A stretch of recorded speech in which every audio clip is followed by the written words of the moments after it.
সব কোষ্ঠকাঠিন্য খাবারে ঠিক হয় না। কোনো ক্ষেত্রে এটি বড় রোগের লক্ষণ। যদি লক্ষ্য করেন বাচ্চার জন্মের ২৪ থেকে ৪৮ ঘন্টার মধ্যে পায়খানা করছে না, বাচ্চার পেট ফুলে যাচ্ছে, বাচ্চা বমি করছে, তাহলে দ্রুত চিকিৎসকের শরণাপন্ন হন। হাঁসপ্রাণ ডিজিজ নামে একটি জন্মগত রোগ রয়েছে যেটিতে বাচ্চার কনস্টিপেশন থাকে। এটি সিরাপ বা ওষুধ খেয়ে এই রোগের সমাধান সম্ভব না।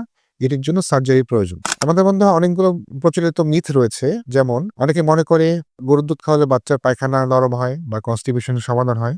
এটি একেবারেই ভুল ধারণা। গরুর দুধ পায়খানা তো নরম করেই না, বরং কনস্টিপেশন আরও বাড়িয়ে দেয়। তাই বাচ্চাকে পরিমিত পরিমাণ গরুর দুধ দিন। আরেকটি ভুল ধারণা রয়েছে, যেটি হলো অনেকে মনে করেন সিরাপ খাইয়েই বাচ্চার কনস্টিপেশনের সমস্যার সমাধান করে ফেলবেন। এটিও সম্ভব নয়। কারণ সিরাপ যতদিন চলবে ততদিন বাচ্চা পায়খানা ঠিক থাকবে।